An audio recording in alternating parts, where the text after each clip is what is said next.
resolví igual hacer una lectura, pero la voy a hacer pues digital. Entonces les pido disculpas porque no vamos a tener el sonido de las páginas, que sé que es algo que a muchos les gusta. Personalmente a mí me causa mucho ASMR, pero pues la situación digamos que nos lo impide. Aún así pues voy a hacer una lectura para aquellos que les gusta el susurro intenso y las lecturas. Así que espero que se relajen y que lo disfruten. Como ustedes saben, a mí me encantan los cuentos de Edgar Allan Poe, así que hoy vamos a leer otro. Les voy a dar por acá las tarjetitas para que vayan a las lecturas de los otros cuentos que he hecho en el canal, por si les gusta o si los quieren ver. Y bueno, el cuento de hoy se llama El gato negro. El gato negro. Es un cuento muy famoso y dice así. Les pido disculpas si miro mucho para abajo, pero pues es que acá debajo de la cámara tengo el computador. Entonces, el gato negro. No espero ni pido que alguien crea en el extraño, aunque simple relato que me dispongo a escribir. Loco estaría si lo esperara, cuando mis sentidos rechazan su propia evidencia. Pero no estoy loco y sé muy bien que esto no es un sueño. Mañana voy a morir y quisiera aliviar hoy mi alma. Mi propósito inmediato consiste en poner de manifiesto, simple, sucintamente y sin comentarios, una serie de episodios domésticos. Las consecuencias de esos episodios me han aterrorizado, me han torturado y por fin me han destruido. Pero no intentaré explicarlos. Si para mí han sido horribles, para otros resultarán menos espantosos que baroques. Más adelante, tal vez, aparecerá alguien cuya inteligencia reduzca mis fantasmas a lugares comunes. Una inteligencia más serena, más lógica y mucho menos excitable que la mía, capaz de ver en las circunstancias que temerosamente describiré una vulgar sucesión de causas y efectos naturales. Desde la infancia me destaqué por la docilidad y la bondad de mi carácter. La ternura que abrigaba mi corazón era tan grande que llegaba a convertirme en objeto de burla para mis compañeros. Me gustaban especialmente los animales y mis padres me permitían tener una gran variedad. Pasaba a su lado la mayor parte del tiempo y jamás me sentía más feliz que cuando les daba de comer y los acariciaba. Este rasgo de mi carácter creció conmigo y cuando llegué a la virilidad se convirtió en una de mis principales fuentes de placer. Aquellos que alguna vez han experimentado cariño hacia un perro fiel y sagaz no necesitan que me moleste en explicarles la naturaleza o la intensidad de la retribución que recibía. Hay algo en el generoso y abnegado amor de un animal que llega directamente al corazón de aquel que con frecuencia ha probado la falsa amistad y la frágil fidelidad del hombre. Me casé joven y tuve la alegría de que mi esposa compartiera mis preferencias. Al observar mi gusto por los animales domésticos, no perdía oportunidad de procurarme los más agradables de entre ellos. Teníamos pájaros, peces de colores, un hermoso perro, conejos, un monito y un gato. Este último era un animal de notable tamaño y hermosura, completamente negro y de una sagacidad asombrosa. Al referirse a su inteligencia, mi mujer, que en el fondo era no poco supersticiosa, aludía con frecuencia a la antigua creencia popular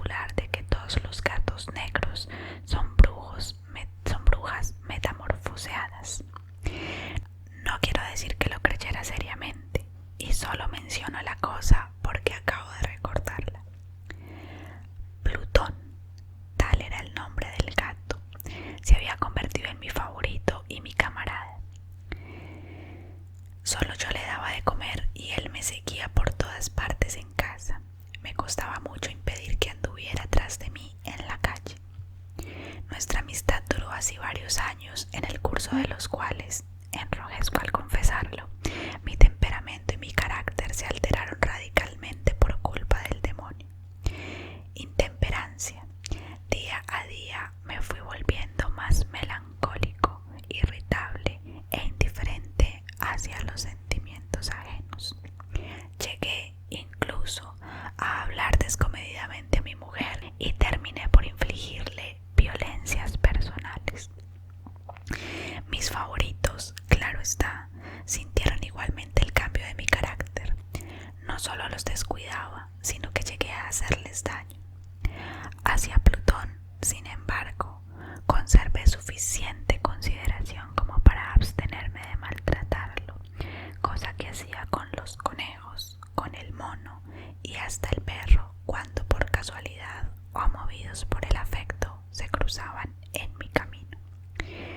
Mi enfermedad empeoró, se agravaba, pues ¿qué enfermedad es comparable al alcohol? Y finalmente el mismo Plutón, que ya estaba viejo y por tanto algo enojadizo, empezó a sufrir las consecuencias de mi mal humor. Una noche en que volvía a casa completamente embriagado después de una de mis correrías por la ciudad, me pareció que el gato evitaba mi presencia. Lo alcé en brazos, pero asustado por mi violencia, me mordió ligeramente en la mano. Al punto se apoderó de mí una furia demoníaca y ya no supe lo que hacía. Fue como si la raíz de mi alma se separara de golpe de mi cuerpo. Una maldad más que diabólica, alimentada por la ginebra, estremeció cada fibra de mi ser. Sacando del bolsillo del chaleco un cortaplumas, lo abrí mientras sujetaba al pobre animal por el pescuezo y deliberadamente le hice saltar un ojo. Enrojezco, me abrazo, tiemblo mientras escribo tan condenable atrocidad. Cuando la razón retornó con la mañana, cuando hube disipado en el sueño los vapores de la orgía nocturna, sentí que el horror se mezclaba con el remordimiento ante el crimen cometido. Pero mi sentimiento era débil y ambiguo, no alcanzaba a interesar al alma.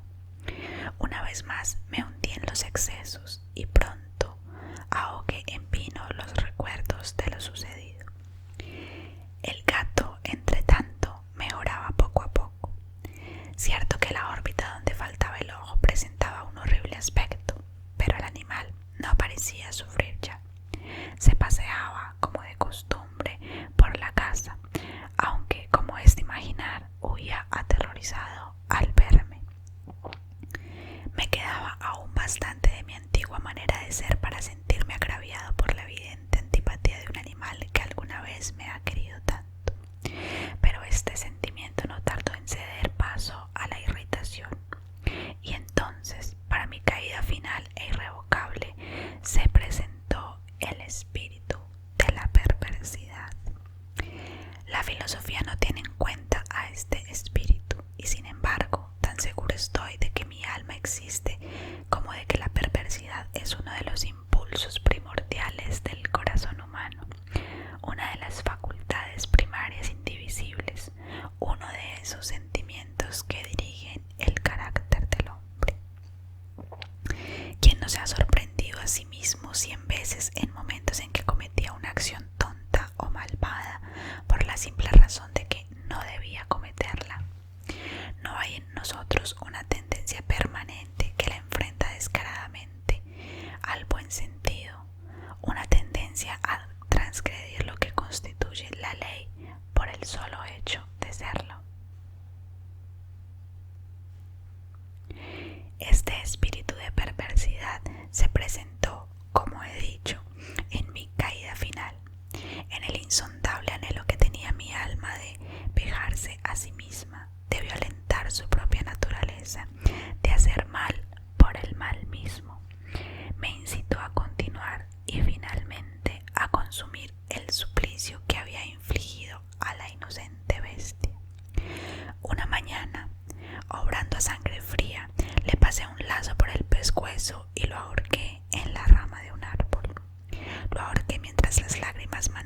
mis ojos y el más amargo remordimiento me apretaba el corazón.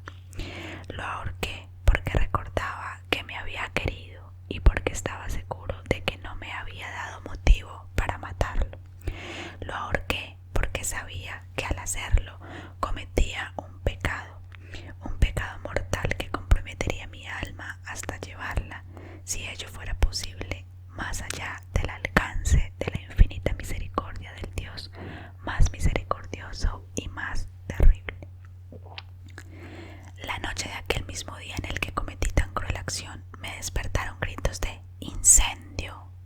Las cortinas de mi cama eran una llama viva y toda la casa estaba ardiendo. Con gran dificultad pudimos escapar de la conflagración, mi mujer, un sirviente y yo. Todo quedó destruido. Mis bienes terrenales se perdieron y desde ese momento tuve que resignarme a la desesperanza.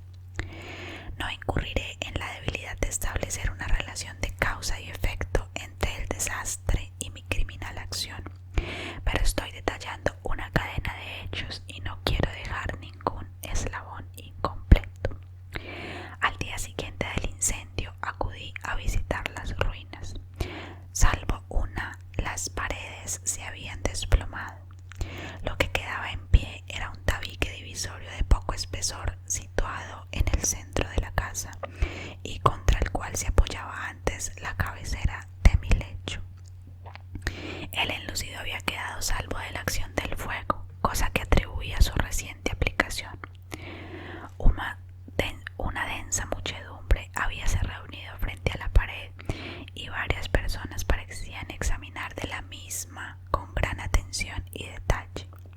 Las palabras extraño, curioso y otras similares excitaron mi curiosidad. Al aproximarme, vi que en la blanca superficie, grabada como un bajo relieve, aparecía la imagen de un gigantesco gato. El contorno tenía una nitidez verdaderamente maravillosa. Había una soga alrededor del pescuezo del animal. Al descubrir esta aparición, que ya no podía considerarla otra cosa, me sentí dominado por el asombro y por el terror. Pero la reflexión vino luego en mi ayuda. Recordé que había ahorcado el gato en un jardín contiguo a la casa. Al producirse la alarma del incendio, la multitud había invadido inmediatamente el jardín. Alguien debió cortar de la soga y tirar el gato en mi habitación por la ventana abierta. Sin duda, habían tratado de despertarme en esa forma. Probablemente la caída de las paredes comprimió a la víctima de mi crueldad contra el enlucido recién aplicado, cuya cal, junto con la acción de las llamas y el amoníaco del cadáver, produjo la imagen que acababa de ver. Si bien en esta forma quedó satisfecha mi razón, ya que no mi conciencia, sobre el extraño episodio, lo ocurrido impresionó profundamente mi imaginación. Durante muchos meses no pude librarme del fantasma del gato, y en todo ese tiempo dominó mi espíritu un sentimiento informe que se parecía, sin serlo, al remordimiento.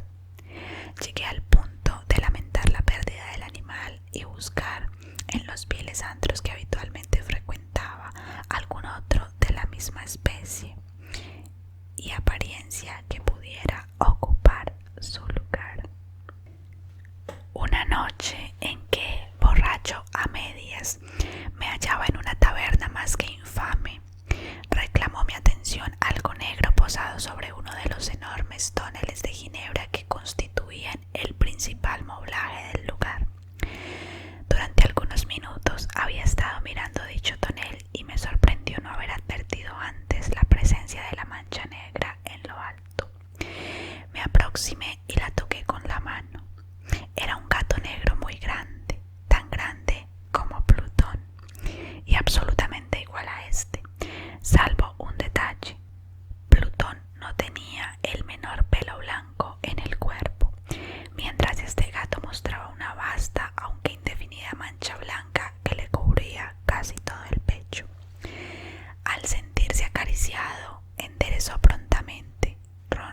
gritó con fuerza. Se frotó contra mi mano y pareció encantado de mis atenciones. Acababa, pues, de encontrar el animal que precisamente andaba buscando. De inmediato propuse su compra al tabernero, pero me contestó que el animal no era suyo y que jamás lo había visto antes ni sabía nada de él.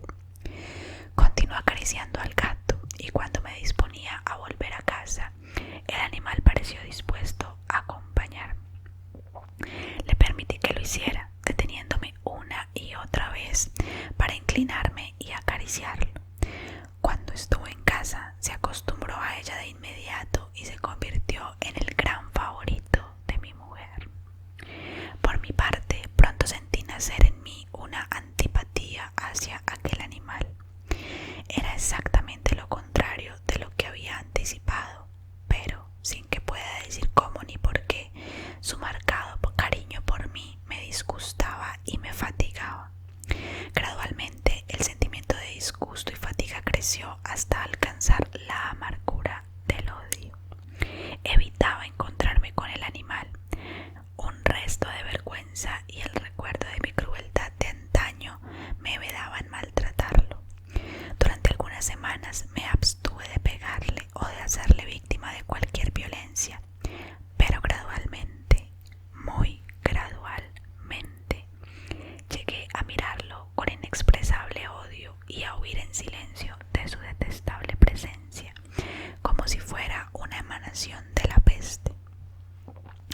Lo que sin duda contribuyó a aumentar mi odio fue descubrir a la mañana siguiente de haberlo traído a casa que aquel gato, igual que Plutón, era tuerto.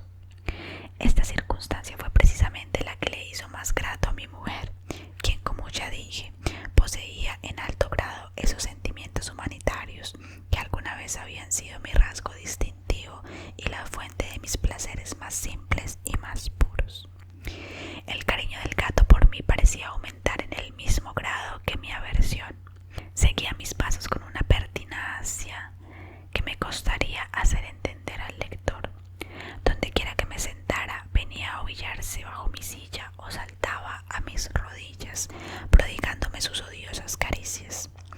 Se echaba a caminar, se metía entre mis pies, amenazando con hacerme caer, o bien clavaba sus largas y afiladas uñas en mis ropas, para poder trepar hasta mi pecho. En esos momentos, aunque ansiaba aniquilarlo de un solo golpe, me sentía paralizado por el recuerdo de mi primer crimen, pero sobre todo, quiero confesarlo ahora mismo, por un espantoso temor al animal. Aquel temor no era precisamente miedo de un mal físico y sin embargo me sería imposible definirlo de otra manera. Me siento casi avergonzado de reconocer, sí, aún en esta celda de criminales me siento casi avergonzado de reconocer que el terror, el espanto que aquel animal me inspiraba era intensificado por una de las más insensatas quimeras que sería dado concebir. Más de una vez mi mujer me había llamado la atención sobre la forma de la mancha blanca de la cual ya he hablado y que constituía la única diferencia entre el extraño animal y el que yo había matado. El lector recordará que esta mancha, aunque grande, me había parecido al principio de forma indefinida, pero gradualmente, de manera tan imperceptible que mi razón luchó durante largo tiempo por rechazarla como fantástica. La mancha fue asumiendo un contorno de rigurosa precisión. Representaba ahora algo que me estremezco al nombrar y por ello odiaba, temía y hubiera querido librarme del monstruo si hubiese sido capaz de atreverme. Representaba, digo, la imagen de una cosa atroz, siniestra, la imagen del patíbulo, oh lúgubre y terrible máquina de horror y de crimen, de la agonía y de la muerte. Me sentí entonces más miserable que todas las miserias humanas. Pensar que una bestia cuyo semejante había yo destruido desdeñosamente Una bestia era capaz de producir tan insoportable angustia en un hombre creado a imagen y semejanza de Dios. Ay, ni de día ni de noche pude ya gozar de la bendición del reposo. De día, aquella criatura no me dejaba un instante solo. De noche, despertaba hora a hora de los más horrorosos sueños para sentir el aliento ardiendo de la cosa en mi rostro y su terrible peso, pesadilla encarnada de lo que no me era posible desprenderme, apoyado eternamente sobre mi corazón. Bajo el agobio de tormentos semejantes, sucumbió a mí lo poco que me quedaba de bueno. Solo los malos pensamientos disfrutaban ya de mi intimidad, los más tenebrosos, los más perversos pensamientos. La melancolía habitual de mi humor creció hasta convertirse en aborrecimiento de todo lo que me rodeaba y de la entera humanidad, y mi pobre mujer, que de nada se quejaba, llegó a ser la habitual y paciente víctima de los repentinos y frecuentes arrebatos de ciega cólera a que me abandonaba.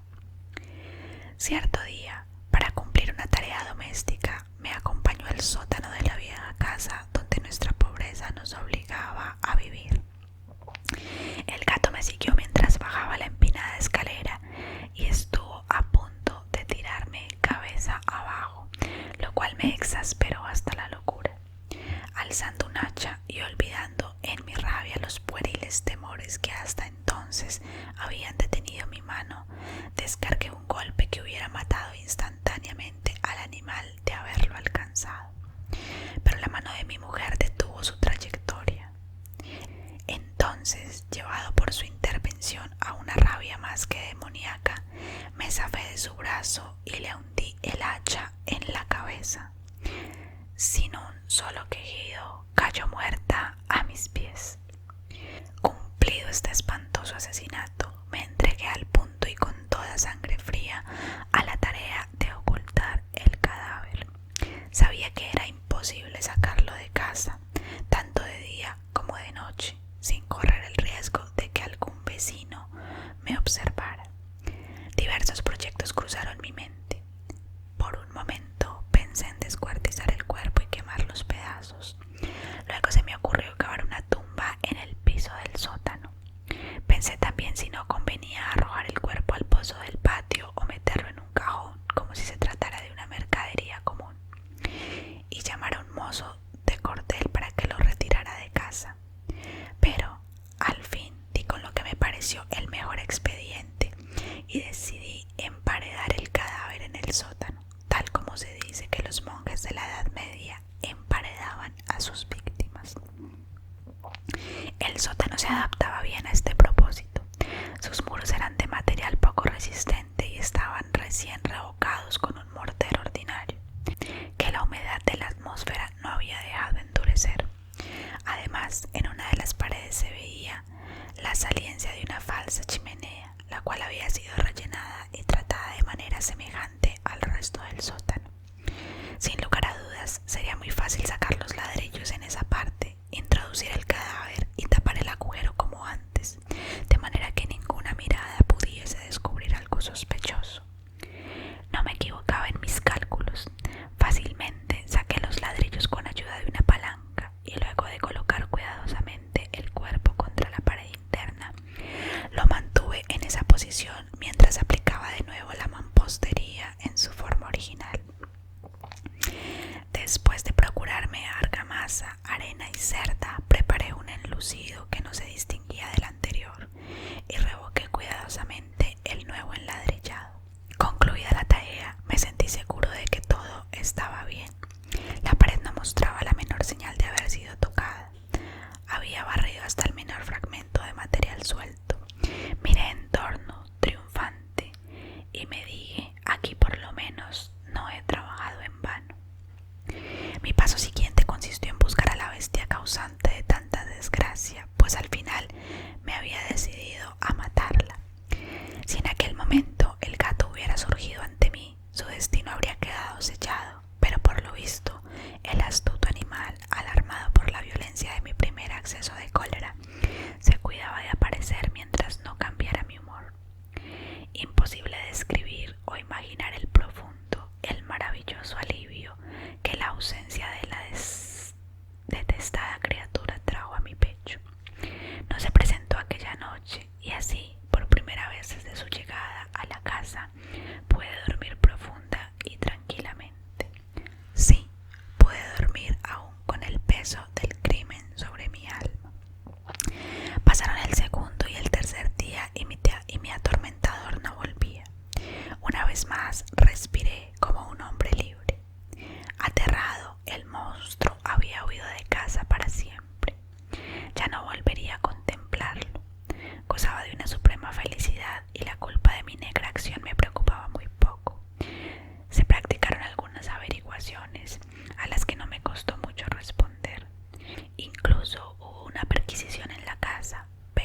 marchan ustedes, caballeros.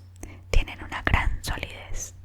Y entonces, arrastrado por mis propias bravatas, golpeé fuertemente con el bastón que llevaba en mi mano sobre la pared del enladrillado tras de la cual se hallaba el cadáver de la esposa de mi corazón. Que Dios me proteja y me libre de las garras del archidemonio. Apenas había cesado el eco de mis golpes cuando una voz respondió desde dentro de la tumba. Un quejido sordo y entrecortado al comienzo, semejante al sollozar de un niño, que luego creció rápidamente hasta convertirse en un largo, agudo y continuo alarido, anormal como inhumano. Un aullido, un clamor de lamentación, mitad de horror, mitad de triunfo, como solo puede haber brotado en el infierno de la garganta de los condenados en su agonía y de los demonios exultantes de la condenación. Hablar de lo que pensé en ese momento sería locura. Presa de vértigo, fui tambaleándome hasta la pared opuesta. Por un instante, el grupo de hombres en la escalera quedó paralizado